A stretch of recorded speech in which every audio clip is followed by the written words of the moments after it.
অধিবেশনে যোগ দিতে এসেছিলেন হুগলি চুঁচুড়া শহরে। শ্রী অরবিন্দের শুভ পদার্পণের 111তম বার্ষিকী উপলক্ষে শ্রী অরবিন্দ ভবন হুগলি চুঁচুড়ার ব্যবস্থাপনায় 3 দিন ব্যাপী যে অনুষ্ঠানের আয়োজন করা হয়েছে, আজ তার দ্বিতীয় দিন। দ্বিতীয় দিনের প্রথম পর্যায়ের অনুষ্ঠান অনুষ্ঠিত হচ্ছে শ্রী অরবিন্দ শিক্ষা কেন্দ্রে। আজকের দিনটি সারা ভারতবর্ষে শিক্ষক দিবস রূপে পালিত হচ্ছে। আমরা শ্রী অরবিন্দকে কখনো পেয়েছি মহান বিপ্লবী রূপে, কখনো দেখেছি লেখক এবং কবি রূপে। সর্বোপরি তিনি একজন ঋষি এবং যোগী। তাছাড়াও ওনাকে আমরা পেয়েছি একজন মহান শিক্ষক রূপে। তার শিক্ষা চিন্তা আজকের দিনে খুবই প্রাসঙ্গিক। আজকের দিনের এই অনুষ্ঠান শ্রী অরবিন্দের শিক্ষা চিন্তা ও প্রয়োগের উপর ভিত্তি করে অনুষ্ঠিত হতে চলেছে। এবার সঙ্গীত পরিবেশন করবেন অহনা দত্ত।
এখন শ্রী অরবিন্দের পূর্ণাঙ্গ শিক্ষাচিন্তার উপর আলোচনা।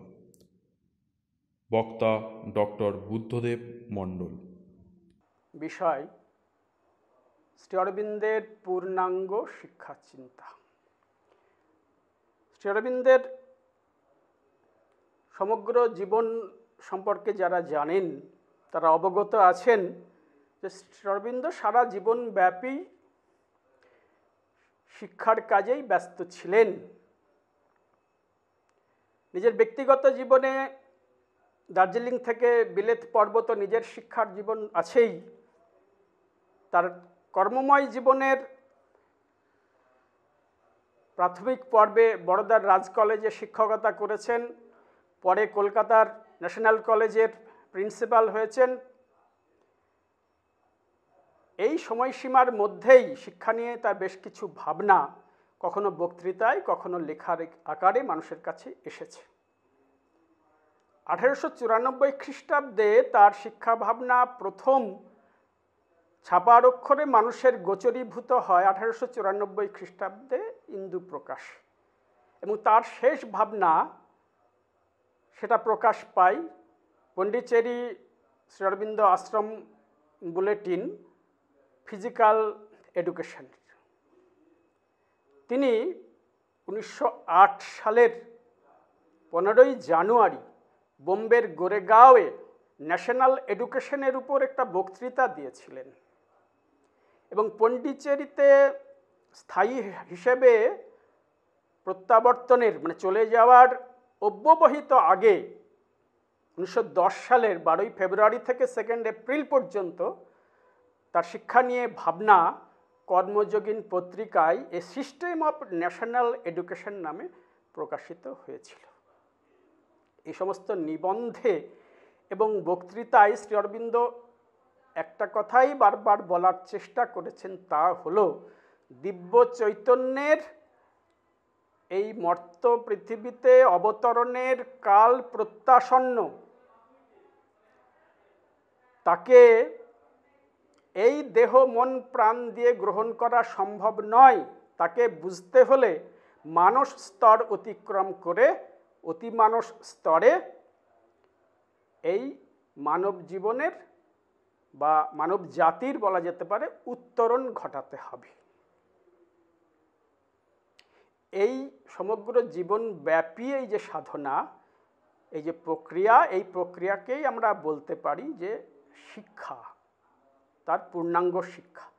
এখন আমরা বলতে পারি যে তিনি বলেছেন জগৎবাসীকে, যদি তাকে আমরা তার অবতরণকে যদি আমরা গ্রহণ করতে চাই, তাহলে আমরা যেন উপযুক্ত রকমভাবে নিজেদের প্রস্তুত করি। সেই প্রস্তুতির নামই হচ্ছে শিক্ষা। এখন যারা আমরা তার শিক্ষাকে যারা পূর্ণাঙ্গ শিক্ষা বলছি, সেই শিক্ষা আসলে শ্রী অরবিন্দ এবং শ্রী মায়ের যুগ্ম ভাবনারই ফল। মানব জীবনকে পরিপূর্ণ করার এবং সার্থক করার এটি একটি পথ, এবং বোধ করি একমাত্র পথ। এই সিস্টেম অফ ন্যাশনাল এডুকেশনে শ্রী অরবিন্দ 3টে মূল নীতির কথা বলেছেন। সেই মূলনীতির প্রথমটি যখন আমরা প্রথম দেখি, প্রথম পড়ি, সেই সময় সেই বাক্যাংশটি আমাদের অহংস্ফীত এই কপল দেশে চপেটাঘাতের মতো এসে লেগেছে, যে আমরা যারা মনে করতাম যে আমরাই শেখাই, আমাদের শেখার সেই যোগ্যতা রয়েছে, তখন তার সেই বাক্যাংশ নাথিং ক্যান বি টট। শিক্ষক কোনো তথ্য সরবরাহকারী যন্ত্র বা শাসনের মাধ্যমে কোনো কিছু শিখিয়ে দেওয়ার প্রকরণ মাত্র নন, তাকে হয়ে উঠতে হবে ছাত্রদের সহায়ক ও নির্দেশক। তার কাজ হলো শিক্ষার্থী কেমন করে তার জ্ঞান আহরণের যন্ত্র মনকে নির্ভুলভাবে সংহত এবং সমস্ত দিক থেকে উপযুক্ত রকম গ্রহণক্ষম করে তুলতে পারে তা দেখিয়ে দেওয়া। বাইরে থেকে কোনো কিছু শিক্ষার্থীর মধ্যে প্রবেশ করিয়ে দেওয়া শিক্ষকের কাজ নয়। তিনি দেখাবেন সেই পথ, যে পথে চলে একজন শিক্ষার্থী নিজের মনের মধ্যেই জ্ঞানকে উপলব্ধি করতে পারবে এবং নিজের জীবনে নিজেই জ্ঞানের প্রয়োগ করবে। শুধু সেই কাজের প্রয়োজনীয় উদ্যম এবং কিভাবে তা করা যেতে পারে সেই পথের নির্দেশ দেওয়াটাই হলো শিক্ষকের কাজ। দ্বিতীয় যে নীতির কথা তিনি বলেছেন সেটি হলো বিষয় নির্বাচনে শিক্ষার্থীর ভূমিকা এবং স্বাধীনতা। এই সমস্যাটা আজকের সমাজে প্রকট। আমরা দেখি অভিভাবক অভিভাবিকা অথবা শিক্ষক শিক্ষিকা তার পছন্দ মতো বিষয় শিক্ষার্থীর উপর চাপিয়ে দেন। গালভরা নাম সব জানা আছে, মেডিকেল ইঞ্জিনিয়ারিং অথবা আইআইটি কিংবা ম্যানেজমেন্ট। শিক্ষার্থীর পছন্দ কিনা, শিক্ষার্থীর সেই যোগ্যতা আছে কিনা, সে ভেতর থেকে চাই কিনা, এসব দিকে একদমই গুরুত্ব দেওয়া হয় না। এই বিষয়টিতে শ্রী অরবিন্দ খুব গুরুত্বপূর্ণ কথা বলেছেন। তিনি বলেছেন যে হাতুড়ি মেরে শিক্ষক বা অভিভাবকের ঈপ্সিত ইচ্ছাকে ছাত্রের উপর বা শিক্ষার্থীর উপর বা সন্তানের উপর চাপিয়ে দেওয়া নির্মম বর্বরতা। সেটা এক ধরনের অন্ধ কুসংস্কার। এতে শিক্ষার্থীর স্বভাব এবং স্বধর্ম দুটোই বিনষ্ট হয়। স্বাভাবিক অগ্রগতি ব্যাহত হয়ে শিক্ষার্থী নিজের জীবনে নিজে তো ব্যর্থ হনই, আবার সেই শিক্ষার্থীর দ্বারা সমাজ যেটুকু উপকার পেতে পারত সেই উপকার থেকেও সমাজ বঞ্চিত হয়। শ্রী অরবিন্দ বলছেন প্রত্যেকেই একটা নিজস্ব স্বভাব ধর্ম নিয়ে জন্মায়, দিব্য অস্তিত্ব নিয়েই পৃথিবীতে আসে। শিক্ষার কাজ হচ্ছে তার সেই নিজস্বতাকে আবিষ্কার করা, তার পরিমার্জন করা, পরিবর্ধন করা, বিশেষ বিশেষ ক্ষেত্রে তার প্রয়োগ এবং বিনিয়োগ কিভাবে হতে পারে তা দেখিয়ে দেওয়াই হচ্ছে প্রকৃত শিক্ষা। তৃতীয়ত তিনি যে কথা বললেন, যে নীতিটি আমাদের সামনে আনলেন, তা হলো এই শিক্ষাকে জানা থেকে অজানা অথবা নিকট থেকে দূরে নিয়ে যেতে হবে। অন্যভাবে বলতে গেলে শিক্ষা হবে বর্তমান থেকে ভবিষ্যতের দিকে যাত্রা। যা আছে সেখান থেকে শুরু করে যা হবে সেখানে নিয়ে যাওয়া। মানুষের প্রকৃতির একটা মূলগত ভিত্তি আছে। সে যে পরিবেশে, যে পারিপার্শ্বিকতায় মানুষ হয়, যে আলো হাওয়া মাটি তার জীবনকে আঁকড়ে থাকে, সেই মাটি থেকে, সেই প্রকৃতি থেকে তাকে ছিন্ন করতে চাইলে শিক্ষা পূর্ণ হতে পারে না। অতীতের ঐতিহ্য সে বহন করবে, বর্তমানের উপর প্রতিষ্ঠিত হয়ে সে ভবিষ্যৎকে সৃষ্টি করবে। অতীত হবে তার ভিত্তি, বর্তমান হবে উপকরণ এবং ভবিষ্যৎ হবে তার লক্ষ্য। এই ছিল তার শিক্ষা বিষয়ে মূল নীতি। এখন আমরা যদি ভারতবর্ষের সেই প্রাচীন শিক্ষা পদ্ধতি, বেদ উপনিষদের যুগের শিক্ষার দিকে তাকাই, দেখব সেখানেও সেই সময়েও শিক্ষা গুরুমুখী শিক্ষা ছিল, কিন্তু সে পূর্ণাঙ্গ শিক্ষা। যে গুরু ব্রহ্মবিদ্যা শিক্ষা দিতেন তিনি শিক্ষার্থীদের অস্ত্রবিদ্যাও শিক্ষা দিতে পারতেন। কিন্তু সেই যুগ থেকে আমরা অনেকটাই সরে এসেছি, অনেকটা দূরে এসে গেছি বলা যায়। আধুনিক যুগে শিক্ষার ক্ষেত্রে আমরা পাশ্চাত্যের দিকেই বেশি মুখাপেক্ষী ছিলাম এবং সেখান থেকেই প্রথম কথা উঠেছে যে শিক্ষার ক্ষেত্রে শিক্ষক নয়, শিক্ষার্থীর ভূমিকাই প্রধান। তাই এতদিন চলে আসা যে মূল বিষয়, শিক্ষকের প্রাধান্যের বেদিমূলে কুঠারাঘাত করেছেন প্রথম রুশো। সেই ভাবনাকে দৃঢ়মূল করেছেন জন ডিউই 1902 খ্রিস্টাব্দে, বিংশ শতাব্দীর শুরুতে তার বিখ্যাত গ্রন্থ the child and the curriculum, তাতে তিনি স্পষ্ট করে বলেছেন যে শিক্ষক নয়, শিক্ষার ক্ষেত্রে শিক্ষার্থীর ভূমিকাই প্রধান। তিনি খুব জোর দিয়ে বলেছেন শিক্ষার আদি, মধ্য এবং অন্ত সব পর্বে শিশুকেই কেন্দ্র হিসেবে বিবেচনা করতে হবে।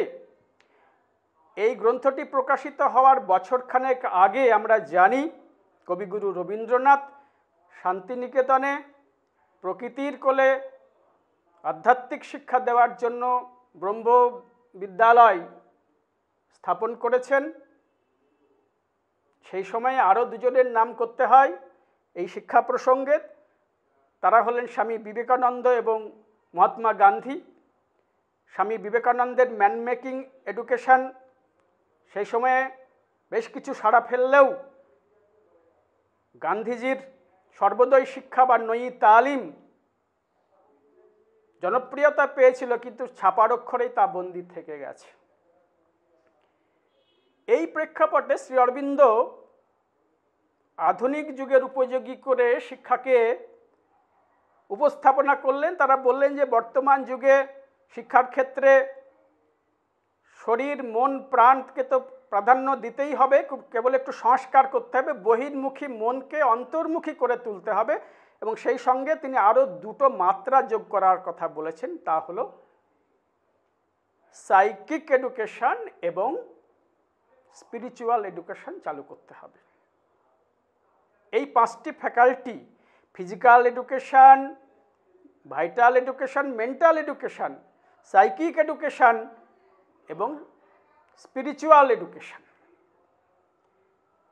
শিক্ষার্থীর ভেতরে যদি এই পাঁচটি বিষয় সমান গুরুত্ব পায় এবং সমান প্রাধান্য লাভ করে, সমান উন্নতি সে করতে পারে, তাহলে যে সত্যকে আমরা খুঁজে বেড়াচ্ছি সেখানে পৌঁছলে আমরা জানতে পারব এই সত্যের চারটি উপাদান, তা হলো প্রেম, জ্ঞান, শক্তি এবং সৌন্দর্য।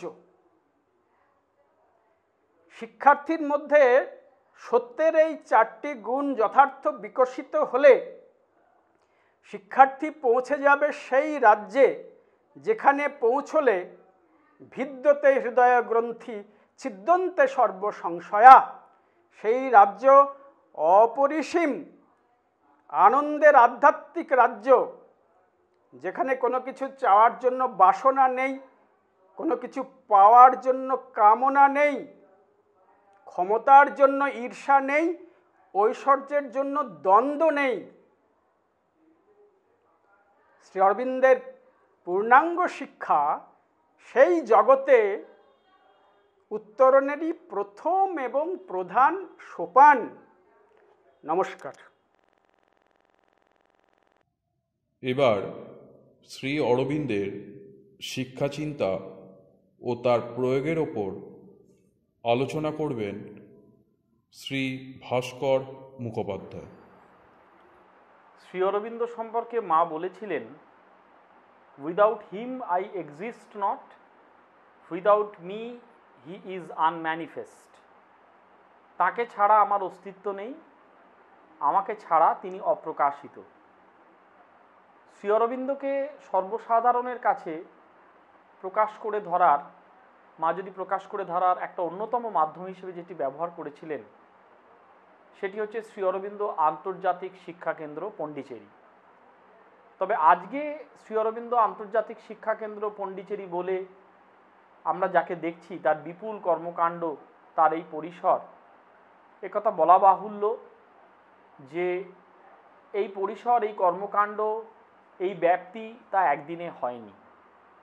দ্বিতীয় বিশ্বযুদ্ধ চলাকালীন প্রায় শেষের দিকে কিছু অভিভাবক তারা তাদের শিশুদের, তাদের সন্তানদের নিরাপত্তার জন্য এবং তাদের ভবিষ্যতের কথা ভেবে তাদেরকে মায়ের কাছে, মায়ের আশ্রয়ে রেখে আসেন। মাও শিশুদের কথা ভেবে, তাদের শিক্ষার কথা ভেবে ইনফরম্যালি একটু একটু ক্লাস নেওয়া শুরু করেন এবং কালক্রমে ধীরে ধীরে সেটি একটি শিক্ষা কেন্দ্রের রূপ ধারণ করে। এটা আমাদের জানতে হবে যে একসময় এই শ্রী অরবিন্দ আন্তর্জাতিক শিক্ষা কেন্দ্র নামে আমরা যাকে চিনছি তার সঙ্গে ইউনিভার্সিটি নামটি যুক্ত ছিল, কিন্তু মা কখনো চাননি যে কোনো নির্দিষ্ট নিয়মের মধ্যে আবদ্ধ থাকতে। নির্দিষ্ট নিয়ম মানে ইউজিসি, ইউনিভার্সিটি গ্র্যান্ড কমিশন, নির্ধারিত কিছু নির্দিষ্ট নিয়মের নিগড়ে বাঁধা থাকতে মা চাননি, কারণ সেক্ষেত্রে শ্রী অরবিন্দের শিক্ষাদানের, শিক্ষা দর্শনের যে মূল নীতি তা ব্যাহত হয়। সেই জন্য ধীরে ধীরে বা সেই শ্রী অরবিন্দ আন্তর্জাতিক শিক্ষা কেন্দ্র, তার সঙ্গে ইউনিভার্সিটি নামটি উঠে যায় এবং সেটি শ্রী অরবিন্দ শ্রী অরবিন্দ আন্তর্জাতিক শিক্ষা কেন্দ্র বা Shri Aurobindo International Centre of Education এই নামেই চলতে থাকে। আজকে আমরা যদি তাকিয়ে দেখি শ্রী অরবিন্দের শিক্ষা দর্শনের সর্বাপেক্ষা আন্তরিক প্রচেষ্টা, অন্তত এরম বলা যায়, সেটি শ্রী অরবিন্দ আন্তর্জাতিক শিক্ষা কেন্দ্রে হচ্ছে। কেউ যদি বলেন যে সেটি কি শ্রী অরবিন্দের শিক্ষা দর্শনের শ্রেষ্ঠ প্রকাশ, সে নিয়ে বিতর্ক থাকতে পারে। নিশ্চয়ই তার শ্রেষ্ঠতম প্রকাশ এখনো হয়নি, কিন্তু তাদের প্রচেষ্টা অত্যন্ত আন্তরিক। এবং একথা যেমন একটু আগে বললাম যে ইউজিসির নিয়মের মধ্যে না থাকতে চেয়ে তার থেকে ইউনিভার্সিটি নামটি চলে গিয়েছিল, কিন্তু অতি সম্প্রতি ইউজিসি ভারতবর্ষের একমাত্র শিক্ষা প্রতিষ্ঠান হিসেবে শ্রী অরবিন্দ আন্তর্জাতিক শিক্ষা কেন্দ্রকে আনকন্ডিশনাল গ্র্যান্ট দিয়েছে। এ ঘটনা ভারতবর্ষে আর কখনো ঘটেনি। দ্বিতীয় হচ্ছে, স্বাধীনতার পর থেকে যত কমিশন হয়েছে, শিক্ষা কমিশন, প্রত্যেকটি কমিশন এই শ্রী অরবিন্দ আন্তর্জাতিক শিক্ষা কেন্দ্রে যে পদ্ধতিতে শিক্ষা দেওয়া হচ্ছে তাকে এক বিশেষ চোখে বিশেষ সমাদর করেছেন, বিশেষ প্রতিষ্ঠা দিয়েছেন। আর যদি আন্তর্জাতিকতার ক্ষেত্রে বলি তাহলে ডেলস কমিশন, তারা সারা পৃথিবীর 11টি বা 12টি যে বিশিষ্ট শিক্ষা পদ্ধতি তার মধ্যে এই পদ্ধতিটিকে রেখেছেন। শ্রী অরবিন্দের শিক্ষা দর্শনের কথা অনুসরণ করে আমরা যদি একটু শ্রী অরবিন্দ আন্তর্জাতিক শিক্ষা কেন্দ্রের দিকে তাকিয়ে দেখি তাহলে দেখব সেখানে ফ্রি প্রগ্রেস সিস্টেমে পড়ানো হচ্ছে। অর্থাৎ একজন শিক্ষার্থী সে শুধুমাত্র বিজ্ঞান পড়বে বলে সে সাহিত্য বা ইতিহাস বা দর্শন পড়তে পারবে না তার সঙ্গে, তা নয়, এবং সেগুলি সে বিভিন্ন স্ট্যান্ডার্ডে পড়তে পারে। উদাহরণস্বরূপ বলা যেতে পারে কেউ হয়তো দ্বাদশ শ্রেণীর স্ট্যান্ডার্ডের অঙ্ক পড়ছে, সে ইতিহাস পড়ছে হয়তো 7-এর মতন। এই যে একটা নির্দিষ্ট মাপের মধ্যে কাউকে ধরা হবে না, এটি ফ্রি প্রগ্রেস সিস্টেম। এবং আরও আশ্চর্যে আমরা হয়তো কেউ কেউ জানি, আজও পর্যন্ত সেখানে কোনো সার্টিফিকেট বা ডিপ্লোমা দেওয়া হয় না। এই জন্য প্রাথমিক পর্যায়ে শ্রী অরবিন্দ আন্তর্জাতিক শিক্ষা কেন্দ্র থেকে ছাত্রছাত্রীরা যে নির্দিষ্ট কাল অতিবাহনের পর তারা যখন চলে আসতো, আমরা জানি সেখানে একটিমাত্র কথা লেখা হয় যে এইখানে এই ছেলেটি বা এই মেয়েটি, এই শিক্ষার্থী এত বছর অতিবাহিত করেছে, এর বেশি কিছু নয়। তারা উচ্চশিক্ষার জন্য ভারতবর্ষের বিভিন্ন প্রতিষ্ঠানে সুযোগ পেত না। কিন্তু এও মনে রাখতে হবে সঙ্গে সঙ্গে আন্তর্জাতিক স্তরে তাদের কখনোই প্রবেশের কোনো বাধা ছিল না। কিন্তু এখন নিয়মটি পাল্টে গিয়েছে। এখন ভারতবর্ষের সেরা সেরা শিক্ষা প্রতিষ্ঠানে এই শ্রী অরবিন্দ আন্তর্জাতিক শিক্ষা কেন্দ্র পণ্ডিচেরির ছেলেমেয়েরা তারা সুযোগ করে নিচ্ছে এবং কৃতিত্বের সঙ্গে সেখান থেকে পাশ করে বেরোচ্ছে। অত্যন্ত আশ্চর্যের কথা, আমাদের একটি অতি বিখ্যাত বিশ্ববিদ্যালয়ের একটি বিশিষ্ট বিষয়ের প্রধান হয়ে রয়েছেন এই শ্রী অরবিন্দ আন্তর্জাতিক শিক্ষা কেন্দ্র থেকে পাশ করা একজন ছাত্রী। এবং এটা মনে রাখতে হবে তার কিন্তু ওই পর্যায়ের কোনো সার্টিফিকেট বা ডিপ্লোমা নেই। এবং এ প্রসঙ্গে এটা আমাদের স্মরণ করতে হবে যে অতি সম্প্রতি যে শিক্ষা নীতিটি হয়েছে, পাস হয়েছে 2020-তে, সেখানে এই সংক্রান্ত একটা রূপরেখার কথা বলা হয়েছে। যদিও আমাদের মনে রাখতে হবে এখনও সেটি প্রয়োগের জায়গায় আসেনি, তত্ত্বের জায়গায় আছে। কিন্তু এই যে ফ্রি প্রগ্রেস সিস্টেম সম্পর্কে আমরা যেটা বললাম, অর্থাৎ একটি নির্দিষ্ট বিষয়েই ছাত্রকে পড়ে যেতে হবে, সে যখন একবার বিজ্ঞান পড়তে শুরু করবে সে আর কোনো তার আর্টসের বিষয় তার পাশে রাখতে পারবে না, এইটি চলবে। এইটি এখন ধীরে ধীরে আস্তে আস্তে উঠে যাচ্ছে। শুধু শ্রী অরবিন্দ আন্তর্জাতিক শিক্ষা কেন্দ্রই নয়, এছাড়া আরও বেশ কিছু প্রতিষ্ঠান আছে নামে বা কখনো কখনো অন্য নামে, যারা শ্রী অরবিন্দের শিক্ষা দর্শনকে আন্তরিকভাবে প্রয়োগ করার চেষ্টা করছেন। সকলে হয়তো সমানভাবে প্রয়োগ করতে পারছেন না, কিন্তু আমাদের এই আন্তরিক প্রচেষ্টাটি বজায় রাখতে হবে। এর সঙ্গে এটা বলাও বিশেষ প্রয়োজন যে শ্রী অরবিন্দ নাম যুক্ত রয়েছে এই রকম শিক্ষা প্রতিষ্ঠান অর্থেই কিন্তু তারা শ্রী অরবিন্দের শিক্ষা পদ্ধতিতে, শিক্ষা দর্শনে শিক্ষা দিচ্ছেন তা নয়। অনেক শিক্ষা প্রতিষ্ঠান এরকম আছে যারা শ্রী অরবিন্দের নাম ব্যবহার করছেন কিন্তু শ্রী অরবিন্দের শিক্ষা দর্শনটি যথাযথ প্রয়োগ করছেন না। আজকে শ্রী অরবিন্দ ভবন হুগলি চুঁচুড়ার যে আরেকটি কেন্দ্র আছে, আরেকটি শাখা আছে, আমরা শাখা শব্দটি বলছি না, শ্রী অরবিন্দ শিক্ষা কেন্দ্র মোগলপুরা লেন, সেইখানে শিক্ষা কেন্দ্রটি শুরু হয়েছিল 2000 সালে। অর্থাৎ আমরা যদি একটু ইতিহাস দেখি তাহলে যবে থেকে হুগলি জেলাতে শ্রী অরবিন্দ ভবন হুগলি চুঁচুড়া নামে আজকে যাকে দেখছি তার প্রতিষ্ঠা বা তার কাজ করা শুরু, তার প্রায় 20-25 বছর পরে শ্রী অরবিন্দ শিক্ষা কেন্দ্র এটি শুরু হয়েছে। প্রাথমিক পর্যায়ে এটি 3 থেকে 6 বছরের শিশুদের শিক্ষা দান করেছে, কিন্তু 12 বছর চলার পরে এই প্রকল্পটি বন্ধ করে দেওয়া হয়েছে। তার কারণ একটি, যে শ্রী অরবিন্দের শিক্ষা দর্শনের ভিত্তিতে শিক্ষাদান করতে গিয়ে সেখানে কিছু কম্প্রোমাইজ করার কথা হচ্ছিল, কিন্তু সেইটা আমরা করতে পারি না। উদাহরণস্বরূপ বলা যেতে পারে সেই শিক্ষাদানের জন্য যে যথেষ্ট পরিমাণ আন্তরিকতা সম্পন্ন শিক্ষক বা শিক্ষিকার প্রয়োজন, সেইরকম যথেষ্ট পরিমাণ শিক্ষক শিক্ষিকা পাওয়া যায়নি। কিন্তু একথাও স্মরণ রাখতে হবে, শিক্ষা কেন্দ্রের শ্রী অরবিন্দ শিক্ষা কেন্দ্র মোগলপুরা লেন যার কথা এখন বলা হচ্ছে, তার কাজ কিন্তু শুধুমাত্র এইটিতেই থেমে থাকেনি। আজ পর্যন্ত তারা বিভিন্ন প্রকল্প গ্রহণ করেছেন। যেমন সেখানে একটি অসামান্য শিশুদের গ্রন্থাগার রয়েছে, সেখানে কম্পিউটার শিক্ষাদানের ব্যবস্থা আছে, সেখানে একসময় নিয়ম করে শিশুদের স্বাস্থ্য পরীক্ষার ব্যবস্থা ছিল এবং প্রয়োজনে সেটি আবার চালু করা যেতে পারে। একসময় সেখানে বিজ্ঞান অনুসন্ধিৎসা নামে একটি পরিকল্পনা গ্রহণ করা হয়েছিল, যে পরিকল্পনায় শিক্ষার্থীদের বিজ্ঞানের বিষয় অনুসন্ধিৎসু করে তোলা এবং সায়েন্টিফিক অ্যাটিটিউড বা টেম্পারামেন্ট যাই বলুন না কেন সেগুলি প্রস্তুত করার একটা পরিকল্পনা সেখানে গ্রহণ করা হয়েছিল। এবং তারও পরে আমরা যদি মা শ্রী অরবিন্দের শিক্ষা বিষয়ক লেখাপত্র পড়ি সেখানে দেখব মা বলেছিলেন একজন মানুষ, এবং সেটাই হওয়া উচিত, সারা জীবন চাইলে শিক্ষার্থী থাকতে পারেন, এই ক্ষেত্রে তিনি সারা জীবন শিশু থাকতে পারেন। সেই জন্য পরিণত মনস্কদের জন্য সেখানে আঞ্চলিক ইতিহাস চর্চার জন্য একটি এক্সটেনশন লেকচার এই শিরোনামে বিভিন্ন লেকচার সংগঠিত করার চেষ্টা হয়েছে। এই রকম বিভিন্ন পর্যায়ের মধ্যে দিয়ে এই শ্রী অরবিন্দ শিক্ষা কেন্দ্র কাজ করে চলেছে। 12 বছর শিশু শিক্ষা চালিয়ে দেওয়ার পরে যখন সেটি বন্ধ করে দেওয়া হলো, তখন সপ্তাহে একদিন করে রবিবার করে সেখানে একটি সহায়ক শিক্ষার আয়োজন করা হয়েছিল। বর্তমানে সেটিও বন্ধ আছে, কিন্তু সে বিষয়ে জানতে হবে সেই সহায়ক শিক্ষার মূল লক্ষ্য ছিল যে শিশুরা যেন শেখার আনন্দে শিখতে পারে। এই যে শেখার সঙ্গেই একটা অসম্ভব চাপ, যার কথা আমরা আজকাল চারপাশে তাকালেই দেখতে পাচ্ছি, পুরো শেখানোর পদ্ধতিটা বা শেখাটা, এই প্রক্রিয়াটা যে একটা আনন্দের, সেই বিষয়ের একটা প্রচেষ্টা হয়েছিল। অতি সম্প্রতি যে উদ্যোগটি গ্রহণ করা হয়েছে সেটি হচ্ছে অর উদ্যোগ।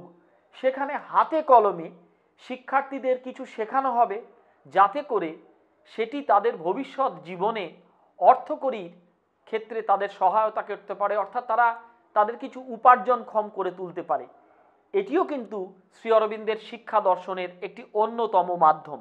কারণ আমরা জানি 1908 সালের 15ই জানুয়ারি গিরগাঁওতে শ্রী অরবিন্দ তার জাতীয় শিক্ষা বিষয়ে আলোচনা করতে গিয়ে বলেছিলেন যে জাতীয় বিদ্যালয়ের যারা ছাত্রছাত্রী তারা শুধু অপর ভাষা বিজ্ঞান পড়ে না, তাদেরকে কামারশালাতে বা ছুতরের কিছু কাজ শেখানো হয় যাতে করে তারা, অর্থাৎ বৃত্তিমূলক শিক্ষা, যাতে করে তারা সেখান থেকে পাশ করে বেরোনোর পরে মাসে অন্তত 25 থেকে 30 টাকা রোজগার করতে পারে। এটি 1908 সালের কথা। অর্থাৎ তিনি বলেছিলেন ছাত্রছাত্রীদের আত্মনির্ভর হতে হবে, শিক্ষা এমন কিছু করতে হবে যাতে তারা নিজেরা রোজগার করতে পারে এবং উপার্জনশীল হতে পারে। এই বিষয়টি মাথায় রেখে শ্রী অরবিন্দ শিক্ষা কেন্দ্র এই রকম একটি উদ্যোগ নিয়েছেন। আগ্রহী যারা, তারা যে কোনো ধরনের কাজের জন্য, নতুন পরিকল্পনা নিয়ে কাজ করার জন্য এই শিক্ষা কেন্দ্রে সর্বদা স্বাগত। আমরা জানি যে শ্রী অরবিন্দের হুগলিতে পদার্পণের 80 বছর উপলক্ষে, হুগলি পদার্পণের উপলক্ষে প্রতি বছর সেপ্টেম্বর মাসের 4, 5, 6 আমরা বাৎসরিক অনুষ্ঠান করে থাকি। কিন্তু এবছর অভূতপূর্ব পরিস্থিতি অতিমারির জন্য সেই অনুষ্ঠান সরাসরি করা সম্ভব হলো না। আমরা আধুনিক প্রযুক্তিকে ব্যবহার করে এই অনুষ্ঠান করছি। আজকে 5ই সেপ্টেম্বর আমরা জানি শিক্ষক দিবস। জাতীয় মহাবিদ্যালয়ের প্রথম অধ্যক্ষ শ্রী অরবিন্দ, তিনি আমাদের প্রণম্য শিক্ষক। আজকের দিনে তাকে আমাদের প্রণাম, তাকে আমাদের শ্রদ্ধা। জয়তু শ্রী অরবিন্দ।